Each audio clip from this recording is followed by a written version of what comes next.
রাতে মায়ের হাতে রান্না করা খাবার খুব মজা করে খেয়ে রাত 10টায় ঘুমিয়ে গেলাম। সকাল হয়ে গেল, ঘুম থেকে উঠলাম না। আর আমি ঘুমাবো বলে মা ডাকলো না। দুপুর হয়ে গেল, ঘুম থেকে উঠলাম না।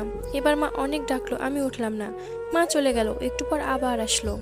আবার অনেক ডাকার পরেও না উঠায় মা আমাকে অনেক বকলো, আমি তাও উঠলাম না। এবার মা একটা থাপ্পড় দিল, তাও উঠলাম না। এবার মা হাত ধরে টান দিল, কিন্তু আমার হাত পুরো শরীর নিয়ে নড়ে উঠলো। শরীর আমার পাথরের ন্যায় শক্ত হয়ে গেছে। মা কিছু না বলে চুপ করে রুম থেকে বেরিয়ে বাবাকে ডেকে নিয়ে আসলো। কিন্তু বাবা অনেক ডাকার পরও আমি উঠলাম না। এবার বাবা চোখের জল ফেলে বলছে, উঠে আয়, তোকে আর কোনোদিন কিছু বলবো না। যেমন করে থাকতে চাস থাক, তাও উঠে আয়, তোকে আজকে ল্যাপটপ কিনে দিব। আমি অবাক হয়ে দেখছি, বাবা এত করুণা করে কোনোদিন আমাকে বলে না, অথচ আজ বলছে। আমি উঠে আসতে যাচ্ছি, কিন্তু কিছুতেই উঠতে পারছি না। এদিকে বাবার নানান রকম লোভ দেখিয়ে বলছে উঠে আসতে। একটু পর আমার বাড়িতে অনেক মানুষ চলে আসলো। ওদিকে মা কাঁদছে, কেউ মাকে সান্ত্বনা দিচ্ছে, কেউ বা বাবাকে, কেউ ভাই বোনকে নানান কথা বলে বোঝাচ্ছে। একটু পরে কয়েকজন এসে আমাকে খুব যত্ন করে বিছানা থেকে নামিয়ে লোহার শক্ত খাটিয়ায় শুয়ে দিল। আমি কাঁদছি আর বলছি, আমার পিঠে খুব ব্যথা লাগছে, নামাও আমাকে এখান থেকে। কেউ আমার কথা শুনলো না।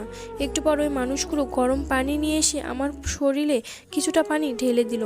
ইস, আমার শরীর পুড়ে গেল বলে চিৎকার করছি, কেউ কথা শুনছে না আমার। আমাকে পরম যত্নে গরম পানি দিয়ে খুব সুন্দর করে ডলে ডলে ধুচ্ছে। আমি কাঁদছি আর বলছি, আমাকে আর গরম পানি দিও না, আমার শরীর পুড়ে যাচ্ছে। আমায় আর ডলা দিও না, খুব ব্যথা লাগছে আমার। কেউ আমার কোনো কথা শুনলো না।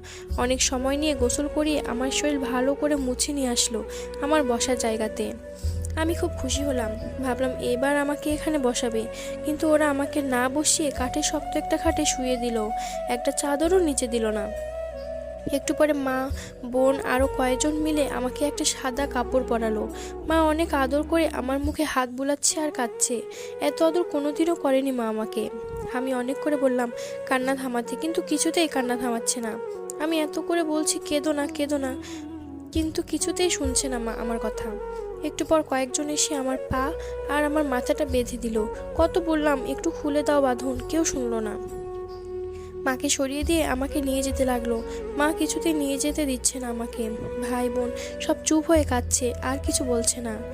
কত করে বলছি ডিস্টার্ব করিস না আমাকে, একজনও শুনলো না, কেঁদেই চলেছে। একটু বেশি ঘুমালে বাবা বকা দিত, কিন্তু এখন বাবা চুপ করে দাঁড়িয়ে চোখের পানি মুছতেছে, একটা বকাও দিল না আমাকে।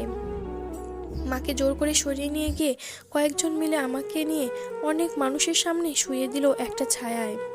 তারপরে জানাজা পড়লো আমার। জানাজা শেষে নিয়ে গেল আমায় একটু দূরে একটা মাটির গর্ত করে রাখছে। বাবা আর ভাই দুজন মিলে মাটির গর্তে নেমে আমাকে কোলে তুলে নিয়ে ওই ছোট্ট মাটির গর্তে শুইয়ে দিল। একটা বালিশ, একটা চাদর, কিচ্ছু দিল না, একটা লাইটও দিল না। আমার পা আর মাথার কাছের বাঁধনগুলো খুলে দিয়ে আমার উপর খুব তাড়াহুড়া করে কিছু কাঁচা বাঁশ দিয়ে ঢেকে দিল। তার উপর আরো কি কি দিল আমি কিছুই দেখতে পাচ্ছি না। যতই সময় যাচ্ছে মাটি গর্তটা অন্ধকার হয়ে যাচ্ছে। আমি চিৎকার করছি আর বলছি, এখান থেকে আমাকে বের করো, আমার খুব ভয় করছে, কিছু দেখতে পাচ্ছি না আমি।